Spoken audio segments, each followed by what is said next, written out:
Isso eu já acho que é um salto um pouco adiante. Não acho que o Biden, sinceramente, vai se preocupar tanto, né? Ô, Daniel, eu queria pegar É, esse gancho exatamente para trazer o texto que você citou um pouco aí atrás, para fazer um pouco de um contraponto, não um contraponto, mas eu vou colocar aqui, compartilhar para vocês, que é o texto do. Deixa eu botar aqui, só um minutinho. Só um minutinho, pessoal. Que é o texto exatamente que o Daniel citou, que é um texto que saiu na revista Época, que é o texto do jornalista polêmico, né? O Larry Otter, do New York Times, e que diz: o título é Com Biden, os Estados Unidos não devem pressionar o Brasil, tá? E qual é a ideia? Eu acho que, e vou até tirar aqui, mas voltar para a fala, qual é a ideia central desse texto? Que o Biden não deveria, e aí pegando exatamente a coisa de Alcântara, o Biden não deveria tomar partido, tá? É, em nenhum governo da América Latina, como feito, né, nos anos 40 e 50, em que o governo norte-americano apoiou ditaduras, e nesse momento ele não deveria apoiar a esquerda, vamos dizer assim, ambiental ou dos atingidos, e que isso iria, inclusive, levar a um fortalecimento interno do Bolsonaro, porque o Bolsonaro iria aumentar sua unidade interna, dizer que estaria conectado com o projeto de nação, dados os perigos inimigos externos, e um segundo movimento que estaria associado de uma maior aproximação do Bolsonaro com os russos, com Putin. Eu queria que você comentasse a partir dessa discussão, porque aí eu concordo com você, acho que essa discussão de não Alcântara a partir dos atingidos, o imperialismo humanitário tem a perna imperialista que esquece a perna humanitária, dependendo da conveniência, ou você usa a perna imperialista ou a perna humanitária para justificar o avanço dos seus interesses, né? Porque senão fica um idealismo. Eu queria que você comentasse isso e também, vamos dizer assim, que é uma espécie de uma espécie de um certo contraponto ao argumento da ideia que isso pode avançar muito mais, que em certa medida você está bem cauteloso. No que sentido, Daniel? Assim, isso só pode acontecer no sentido mais amplo se os elementos estratégicos, principalmente 5G e outros, vamos dizer, o Bolsonaro ameaçar não entregar. isso. Quer dizer, essa é a minha expectativa aí de alguns, né? Eu acho que, enfim, como eu falei, a pauta humanitária, né? Em qualquer governo que venha que aceite, que propague o imperialismo ou o intervencionismo humanitário, né? Essa pauta é uma espada de Damocles, né? Você coloca a espada no pescoço do camarada e fala o seguinte: olha, agora ou você dá ou desce. Se você resolver resistir, eu uso, né, toda a minha alavancagem moral e ética para poder te colocar abaixo, né? Não são todos os ditadores que serão perseguidos, né? Alguns ditadores serão perseguidos, em especial aqueles que incomodarem, né?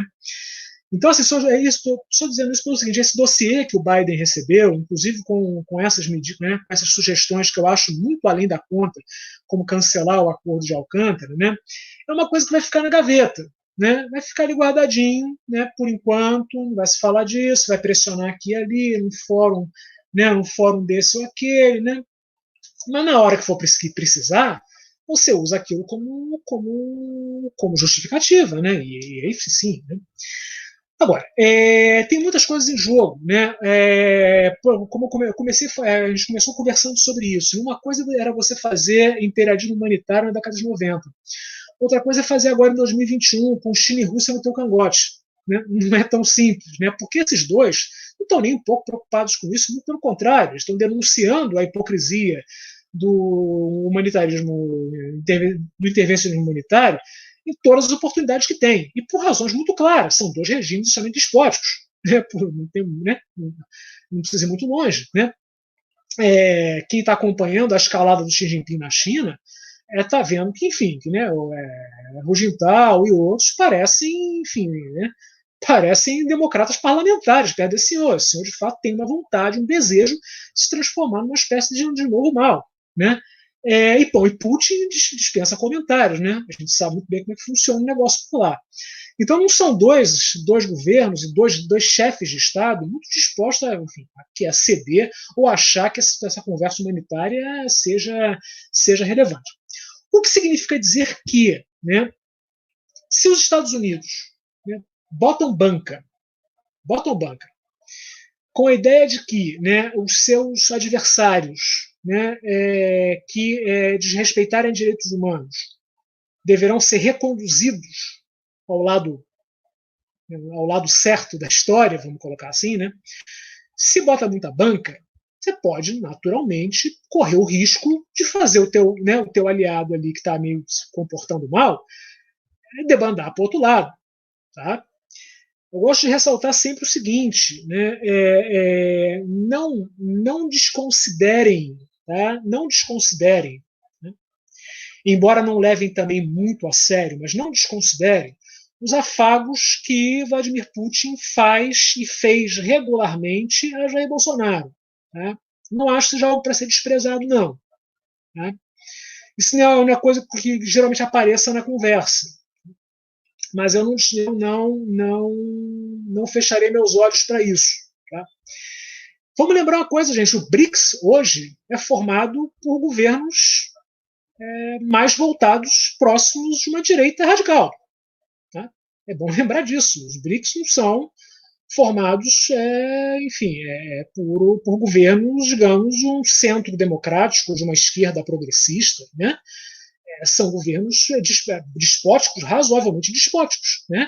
Narendra Modi é um líder populista, carismático, dos mais esquisitos e perigosos que a gente já teve, né? Vladimir Putin, bom, já conhecemos. Xi Jinping, já conhecemos também. E Jair Bolsonaro, né? Então, assim, os Estados Unidos têm muito receio e muito desejo que o Brasil não se articule de novo com os BRICS, né? Não se articule plenamente com os BRICS, né? E assim, eu vou arriscar aqui uma hipótese muito distante, tá? Um tiro assim muito no escuro. Tá? Então, pode arriscar, Daniel, que o Diário da Crise é espaço para isso mesmo. Não vão dizer por aí. Não se preocupa, não, que muito mais gente do que na sala de aula vai ouvir o que você está falando. Manda ver. O Daniel enlouqueceu. Pode ser que eu esteja aqui viajando um pouco além, tá?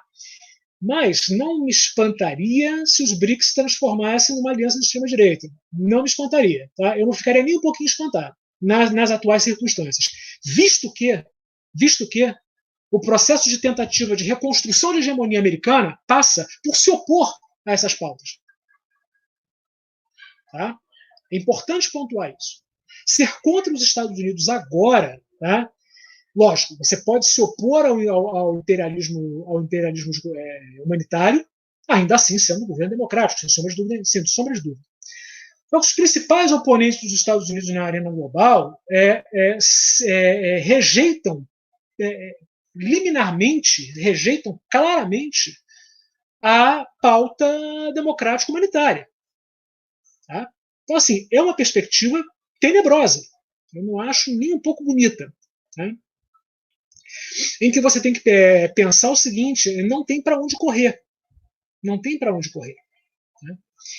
Só fazendo aqui um adendo, Eduardo, E aí, Daniel, antes do seu adendo, eu fiquei pensando aqui na sua fala, é o quanto a gente está indo passivo a reboque desse processo.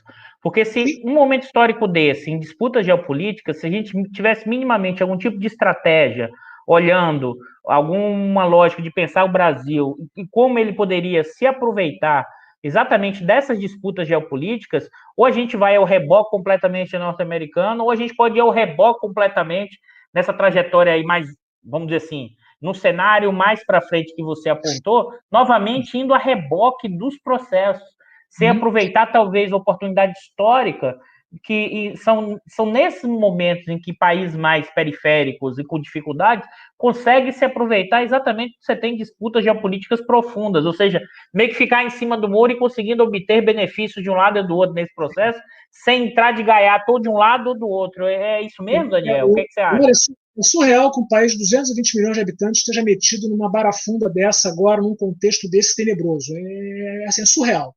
É surreal a nossa postura enquanto nação, enquanto sociedade nessa disputa. tinha que estar sendo totalmente outro, a gente está sendo carregado para lá e para cá, né? Só fazer um comentário aqui em relação ao Alexandre Correia, tem toda a razão, né? Ele está aqui reclamando que eu comentei que o Xi Jinping se taxar de direito é um exagero. Concordo, Alexandre, você tem toda a razão. Deixa eu só me explicar, né? Porque é óbvio, é evidente que não se trata, enfim, as pautas de direita são, enfim, dizer que um governo chinês é de direitas viola décadas e décadas de história. Eu tenho me explicado mal. Eu quero dizer o seguinte, que a postura política do Partido Comunista Chinês hoje, né, a despeito, enfim, de toda a sua tradição comunista, de toda, enfim, vocês conhecem, né? Não preciso entrar nesse ponto. A postura do Partido Comunista, em especial do senhor Xi Jinping, não se coaduna, né, com as categorias mais claras do que nós entendemos hoje por uma esquerda democrática. Acho que é nesse sentido que eu estou querendo pontuar, porque essa esquerda democrática que é a antítese da extrema-direita. Né? Viu, Daniel? Né? Então, acho que você tem toda Ele trouxe esse ponto e depois aí é uma pergunta que talvez seja melhor te responder mais para o final, quando a gente vier o bloco de perguntas, mas eu já vou fazer essa, mas deixa guardado para você continuar, que é pensar como talvez seja, não sei, eu fiquei pensando aqui sobre isso também, menos as categorias clássicas e muito mais a ver com o movimento de centralização de poder dada a disputa geopolítica. Será que não é um elemento também pragmático das disputas geopolíticas a necessidade de centralização de poder para ter força para fora fazer movimento? Mas aí você pode, essa pergunta a gente pode deixar mais para frente aí, que você já fez o comentário do Alexandre, mas também eu fiquei refletindo sobre isso, mas seguindo no caminho que você fez da coisa dessa trajetória do Brasil, desse movimento passivo, sem nenhum tipo de estratégia mais geral. Pois então, queria comentar, né? Também nessa semana agora veio à tona, né? Um convite que o governo brasileiro teria recebido vindo de dentro do Departamento de Estado americano, ainda na época do Trump, né? No momento em que a derrota do Trump parecia muito clara e que já não havia mais nenhuma chance ali de Trump dar a volta por cima, né? Jair Bolsonaro teria sido convidado a se apresentar como líder de extrema-direita global, né? Assumindo todos os compromissos que Donald Trump havia assumido antes, né? Liderando, portanto, Hungria, Polônia, nesses fóruns, né, de extrema-direita mundiais. Né? Isso veio à tona, né? E isso causou bastante constrangimento nos Estados Unidos, no governo americano. Né?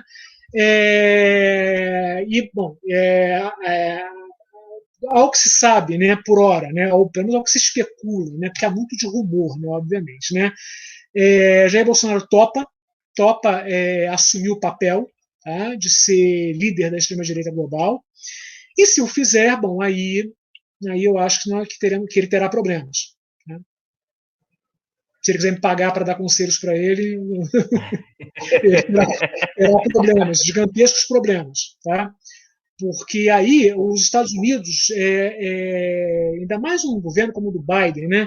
Os Estados Unidos, vivendo segundo a doutrina Monroe, jamais pode aceitar um governo latino-americano que conteste as diretrizes fundamentais da política externa americana. Jamais, sob nenhuma circunstância. Tá? Aí eu acho que isso seria avançar para além da linha.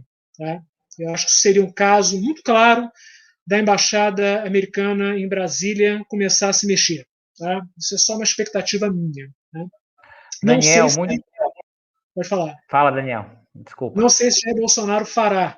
Tá? E não sei até que ponto, né, isso de fato era uma articulação de fato madura. Né?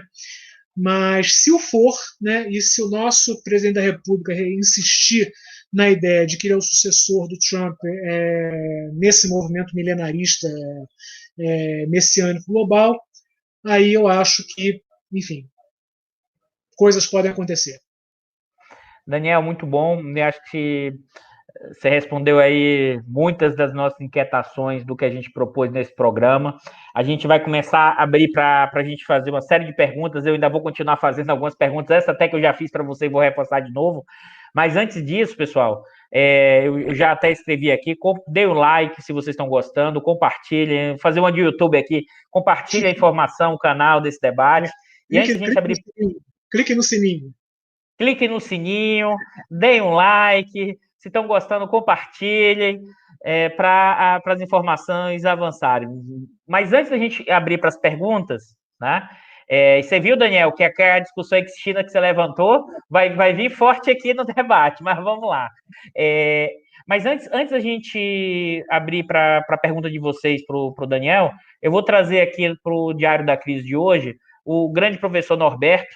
O Norberto vai divulgar aqui em 5 minutos um novo programa no canal do Instituto de Economia, que é Sistema Financeiro em Debate. Vamos colocar aqui o Norberto no... Norberto, bem-vindo. Boa noite, Norberto. Boa noite, Eduardo. Boa noite, Daniel. Cumprimento também o Bicalho, que está aí nos bastidores. E aí, gente, tudo bem?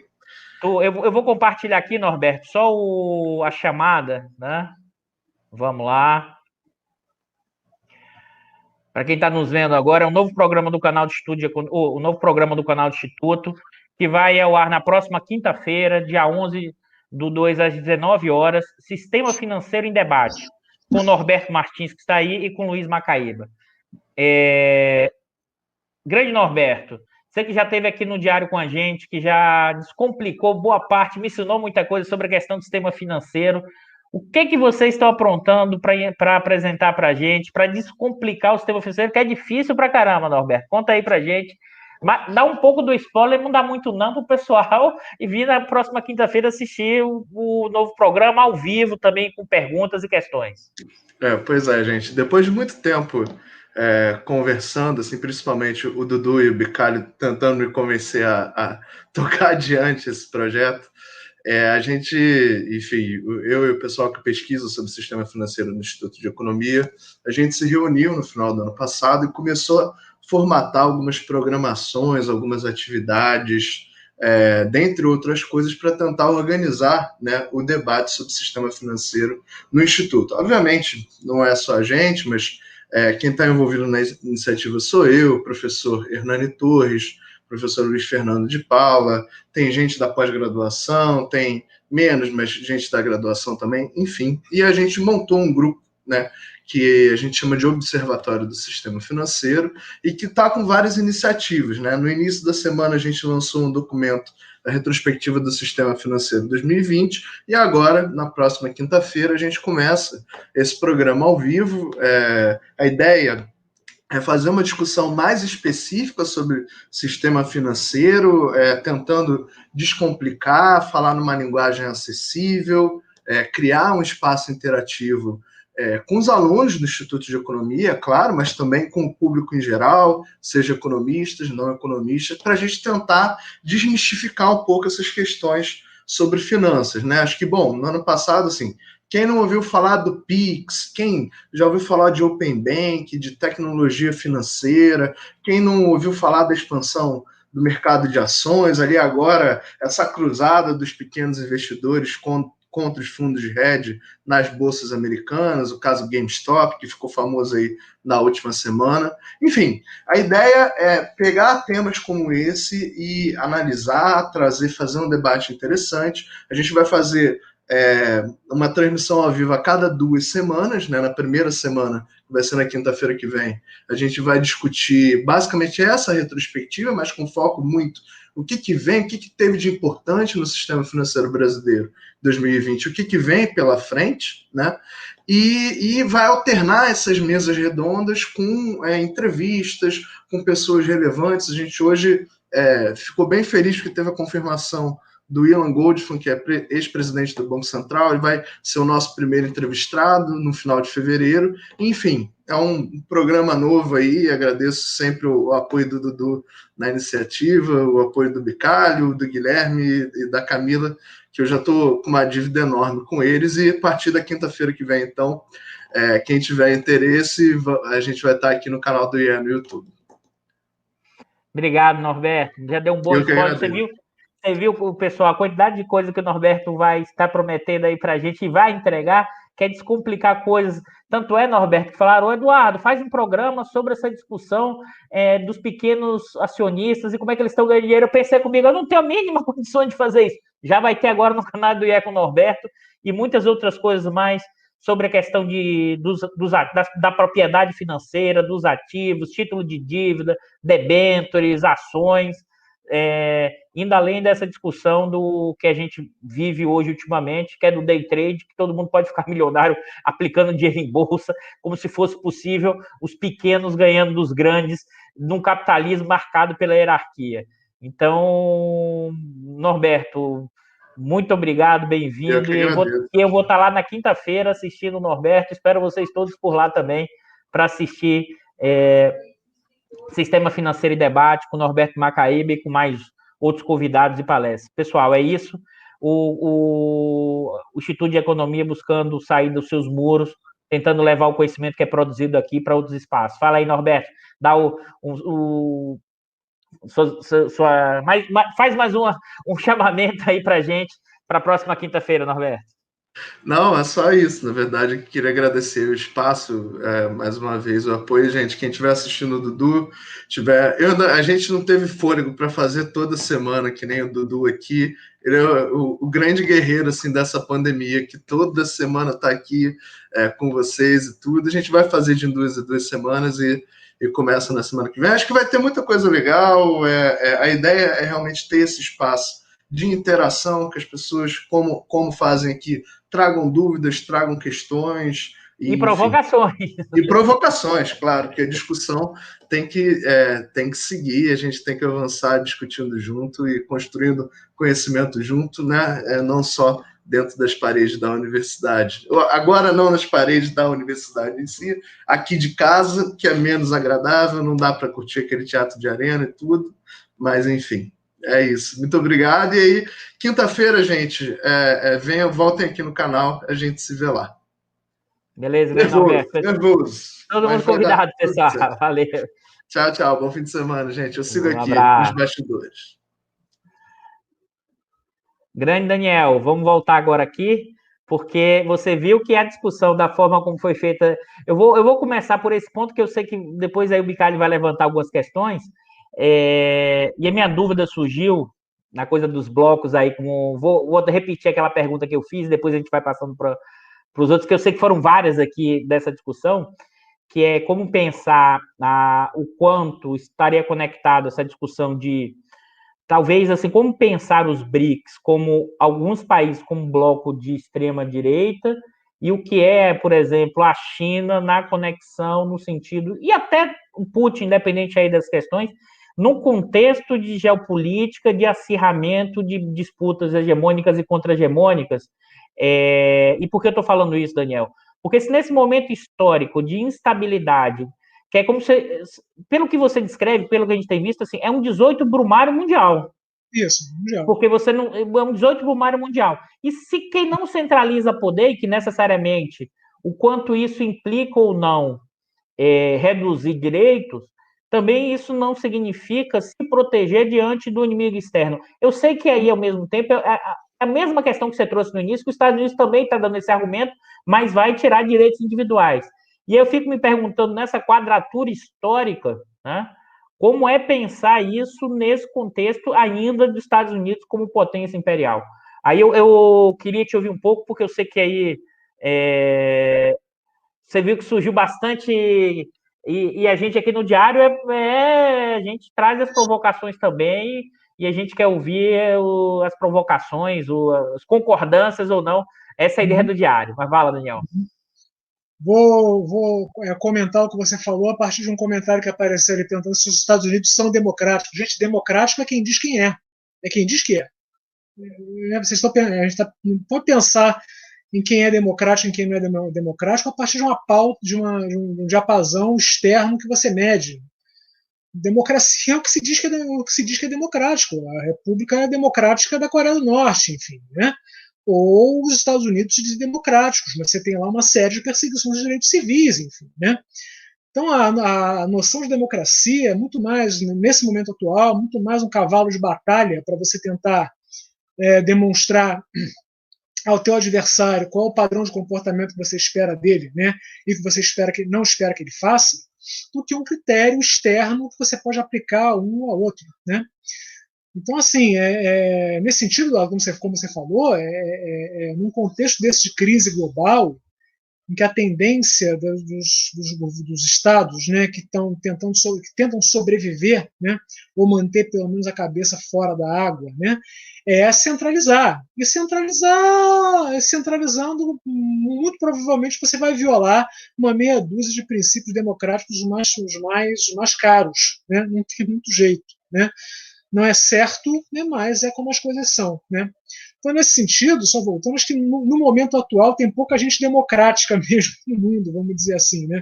Se a gente pudesse medir isso de fora, né? Viu, Daniel? E que vem no complemento dessa pergunta aqui do Vinícius, que é, desculpa, Boa. que aí reforça o que você já estava falando, mas os democratas trabalham com força de extrema direita na Ucrânia e na Colômbia. Por que não poderia trabalhar por debaixo dos panos com Bolsonaro? Não seria uma contradição aceitável? Seria aceitável num contexto em que eles não estivessem na berlinda, gente. Isso que eu estou querendo chamar a atenção para vocês. Né? E quando vocês pensam o apoio, por exemplo, que os Estados Unidos deram para os movimentos de extrema-direita na Ucrânia, né, que levaram, né, à secessão da Crimeia, toda aquela situação desde 2004 com a Rússia, né, aquilo era um contexto em que digamos assim, a hegemonia discursiva americana, enquanto defensores da democracia global, estava viva, né? Agora eles estão na berlinda, né? Existem outros atores que estão, assim como vocês, que estão contestando com toda a legitimidade. Quem são eles para querer impor democracia aos outros, né? Quem são eles para querer impor democracia aos outros, né? Então, naquele contexto em que eles se diziam democráticos, apoiando forças fascistas mesmo, não é fascismo brando, não, fascismo mesmo, né? Na Ucrânia, era um contexto que eles estavam por cima da carne seca, né? Estavam por cima da situação, né?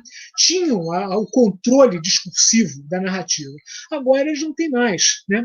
O que significa dizer que a oportunidade que eles têm agora de trabalhar com governos de extrema-direita, né, sem serem denunciados por isso, né, é muito menor. Né? O que não significa que não possa acontecer. Como eu comecei esse papo com vocês tratando disso, né?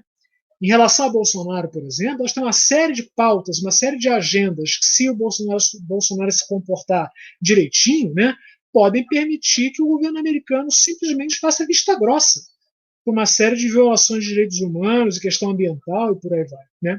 Vai ser uma vista grossa completa? Não, mas uma coisa, né? Mas não vai jogar todos os cachorros para cima, né, para tentar uma mudança mais radical, né? Então, sim, eu concordo com. Eu não sei, não lembro mais quem fez a pergunta, mas você fez a pergunta em relação à Ucrânia. Eu concordo com você, acho que sim. Acho que dá sempre para ter um grau de hipocrisia muito grande. Só que no contexto atual, em que de fato eles estão lutando para reconstruir a narrativa, né, eu acho que a margem de manobra é um pouco menor. Tá? Essa é a minha avaliação. Nesse contexto, Daniel, o Silvio Santos pergunta aqui: não vos parece que essa busca da Rússia por inovação militar joga um elemento de estresse na disputa geopolítica que rodou até agora apenas na questão geoeconômica? Sim, sem dúvida nenhuma. Mas a pergunta é: o que você faria no lugar do Putin? Essa aqui é a pergunta. Não tem jeito, enfim, ainda mais depois que o Trump começou, né, a denunciar uma série de tratados de limitação de armas, por exemplo, e se demonstrar completamente não confiável no sentido da governança em termos de escalada militar, né, não há a menor dúvida que os russos vão correr por fora. Isso não legitima, não justifica, não estou querendo dizer aqui que é eticamente aceitável. Mas, enfim, esse tipo de atitude coloca lenha na fogueira, coloca gasolina na fogueira, mas, enfim, não é. Nesse momento, a realpolitik está completamente solta. Né? É isso. Acabou aquela época da ordem liberal, enfim, acabou. Por hora, né? Daniel, me chama Helena Assunção aqui. Daniel, você acha que é possível, no médio e longo prazo, caminharmos para um mundo multipolar com a perda da hegemonia dos Estados Unidos? Seria possível os Yankees apelarem para uma guerra nuclear? É difícil dizer, né? Aqui o pessoal faz pergunta difícil mesmo, Daniel. Eu tenho acompanhado essa discussão em particular que você fez, eu tenho acompanhado o que tem saído, o que os estrategistas americanos têm apresentado. Né? E já entra na pauta de discussão de forma muito séria, né, a possibilidade de uma não uma aceitação, mas de uma acomodação americana em relação ao crescimento chinês, por exemplo. Em relação aos russos é uma outra história, mas em relação à China já começa a entrar na pauta. E não entra nem, e a questão não é nem levantada em função da sinergia entre a economia americana e a chinesa, enfim, entre a reciclagem do passivo americano, vai mais além. Chega no ponto seguinte: não há muito que ser feito. Tá? Já há estrategistas sérios dizendo que não há muito que ser feito. Né? Considerando que, em termos pelo menos de controle territorial, né, e de estratégia geopolítica mais direta, os chineses parecem retidos, né, no seu entorno estratégico mais imediato, o Mar do Sul da China, o Mar Oriental da China e por aí vai, né, talvez fosse possível os americanos aceitarem, né, que a hegemonia chinesa naquelas regiões fosse estabelecida, né, e encontrar, portanto, um ponto de acomodação nessa disputa. Eu acho provável? Não, eu não acho provável, tá? Mas também não sou eu que decido. Né? Eu falei, há estrategistas de alto escalão, né, de alta estirpe, sugerindo que essa é uma possibilidade viável, né, para que a escalada não aconteça. Porque nesse momento, a gente tem que entender o seguinte: qualquer embarcação americana nessas brincadeiras, né, de forçar liberdade marítima nos mares chineses, qualquer embarcação americana que de fato venha a colidir com a embarcação chinesa pode deflagrar um conflito. Né? Uma escalada militar está na pauta, é óbvio que está, de todo mundo. Ninguém acha que isso não vai acontecer, isso pode acontecer a qualquer momento. Então, assim, muitos estrategistas começam a achar que talvez seja a hora de começar a colocar um botão de segurança nisso aí. Né? Eu acho que vai acontecer? Não, não acho. Tá? Por N motivos. Tá? Mas, sim. Tá? Pelo menos está sendo discutido se isso responde à pergunta. Tá? Daniel, eu sei que não foi exatamente o que a gente discutiu, mas eu vou botar essa pergunta aqui, porque eu acho que você também tem estudado essas dimensões. O Cristiano pergunta aqui: qual o nível real de alinhamento, dependência das nossas Forças Armadas com as Forças Armadas dos Estados Unidos? Muito grande. Muito grande. Em todos os sentidos. Muito grande. Mas também bom, isso que eu vou falar é apócrifo, tá, gente? Porque, infelizmente, as fontes não podem ser reveladas. Mas a própria presença americana e o assédio americano nas Forças Armadas Brasileiras gera desconforto também. Tá? Isso é um ponto importante de se ressaltar. Tá? Mas o alinhamento de dependência é total. Hein, Daniel, isso que é mais impressionante, que ao mesmo tempo a dependência total, ao mesmo tempo a formação, o sonho do militar brasileiro é fazer a formação em Washington, ganhar e fazer o treinamento. Ao mesmo tempo, alguns se sentem incomodados com essa grande... É uma coisa meio esquizofrênica, né? O mesmo que entende que o alinhamento é absolutamente necessário, que não há alternativa a ele, é o que reclama da interferência americana. É uma coisa meio esquizofrênica, né? A mesma pessoa. Né? Então, o que me impressiona. É um alinhamento e, ao mesmo tempo, um questionamento por estar tão alinhado. Ou seja, é como se a velha história do Barão de Mochenstein, como fosse possível se levantar da areia movediça puxando pelos próprios cabelos, né? Isso aí. Mas, assim, só acrescentar uma coisa que eu acho, assim, lógico, não sou especialista em Forças Armadas Brasileiras, tá? Então, tudo que eu disser aqui, vocês ouçam com cuidado, tá?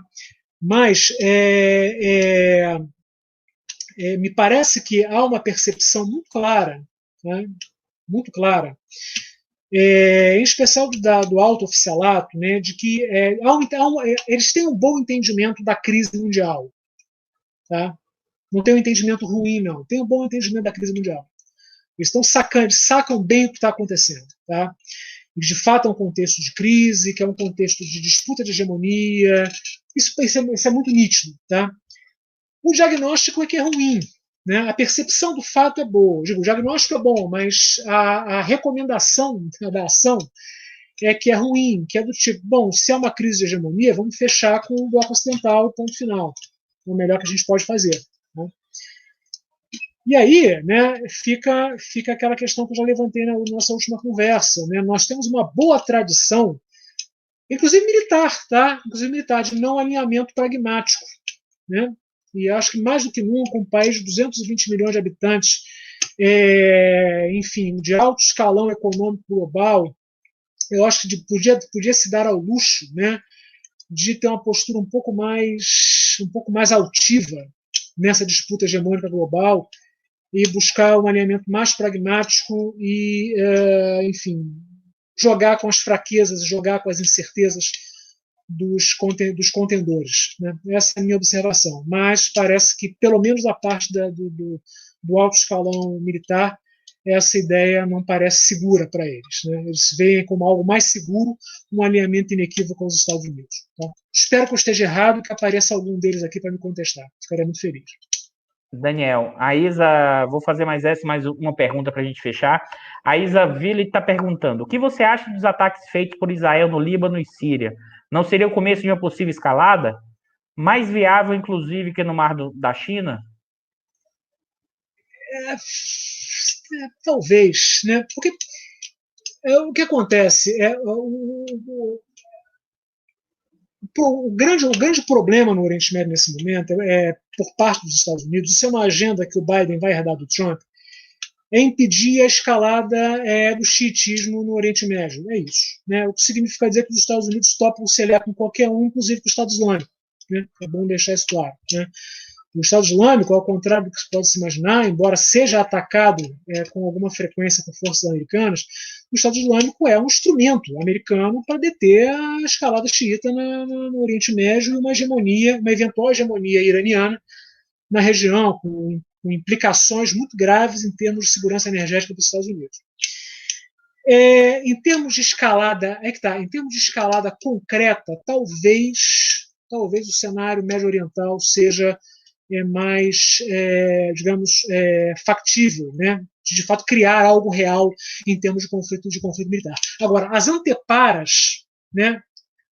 Digamos assim, como é que eu vou me explicar? Os anteparos, né? Os empecilhos para que a escalada chegue ao limite no Oriente Médio também são grandes. Né? Também são grandes. O que significa dizer que uma escalada nos mares chineses seja menos provável, né? Mas se ela acontecer, o nível de anteparos para impedir que ela chegue ao nível máximo é menor. Por isso que eu acho que ela é mais perigosa. Em grande medida, o cenário geopolítico do Oriente Médio é conhecido. Né? É conhecido e as formas de ação e as formas de controle nesse cenário são muito mais capilares, muito mais tentaculares. Tá? Você tem muito mais formas, muito mais maneiras de você manipular esse cenário. Pode escalar? Claro que pode. Né? Já esse cenário chinês é desconhecido. Ele é desconhecido. Né? Não há anteparos para ele. Né?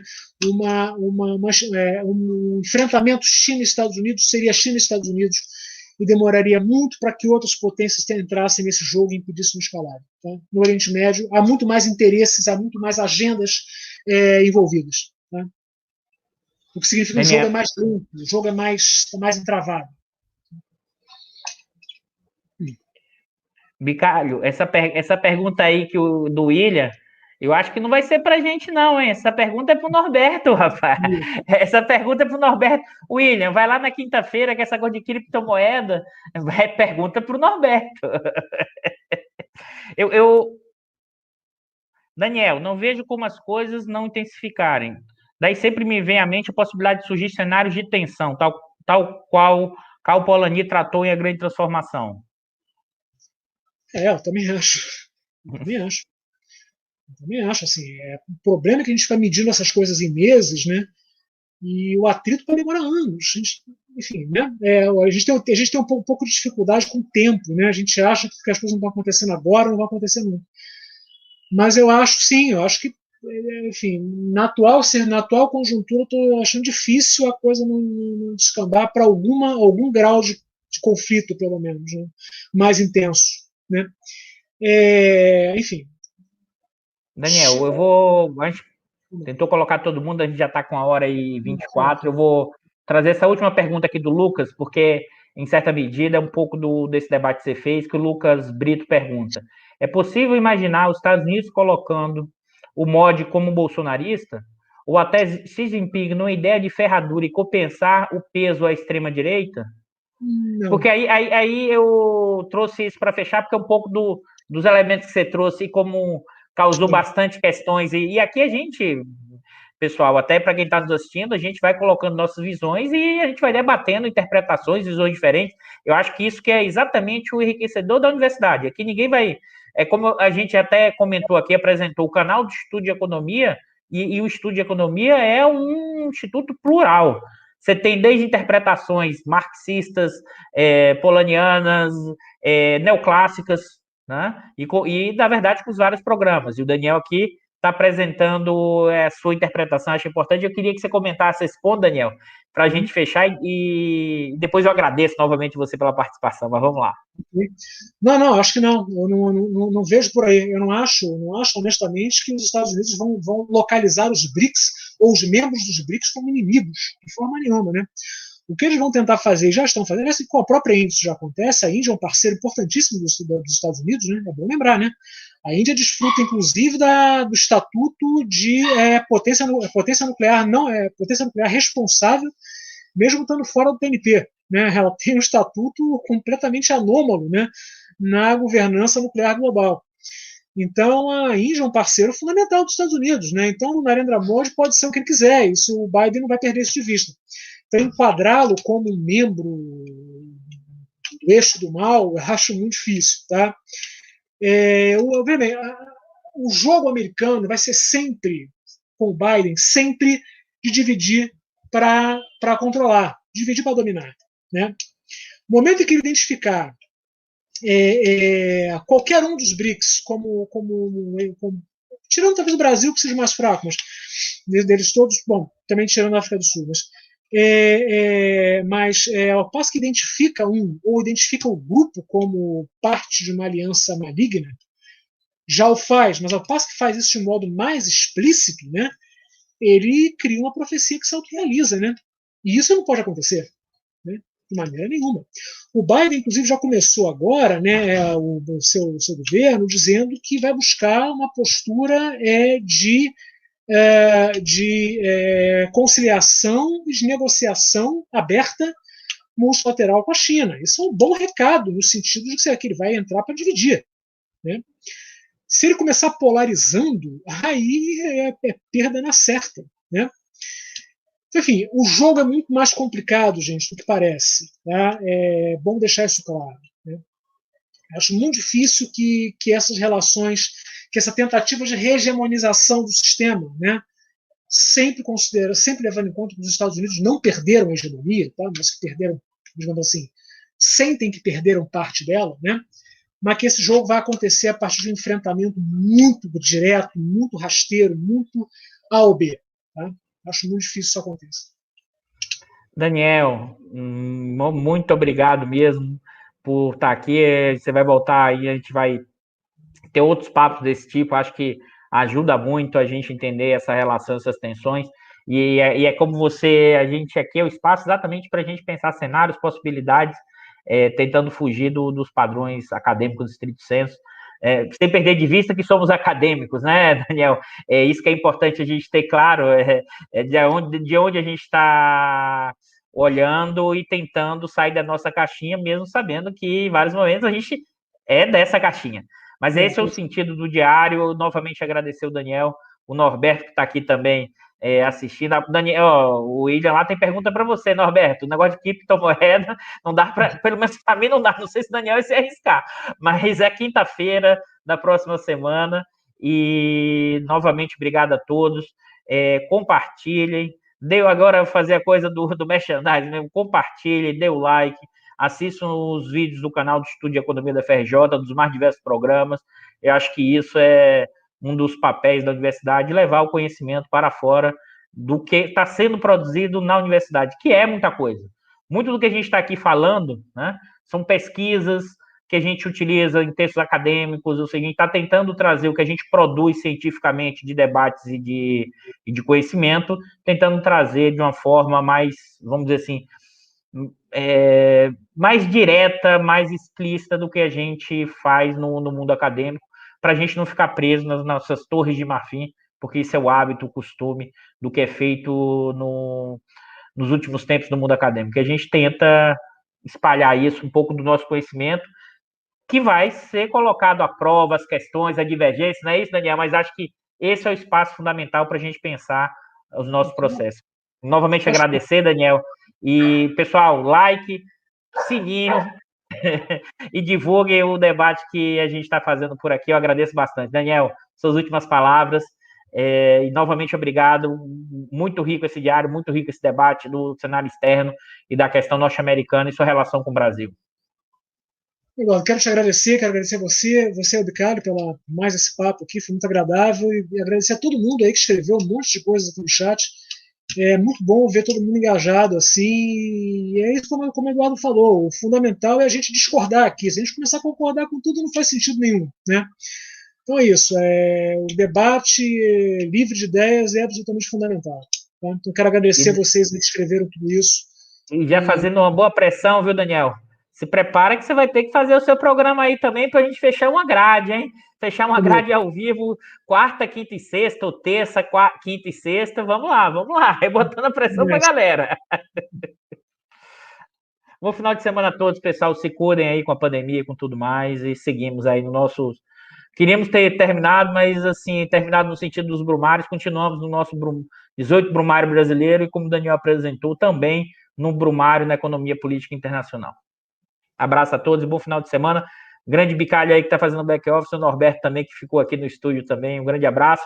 Quinta-feira, pessoal, assistam lá, Norberto. Esse primeiro programa, por enquanto, ainda não é com o ex-presidente do Banco Central, é ainda o balanço, na segunda live com o presidente do Banco Central, da entrevista que vai ser feita. Abraço a todos, pessoal. Um abraço, gente.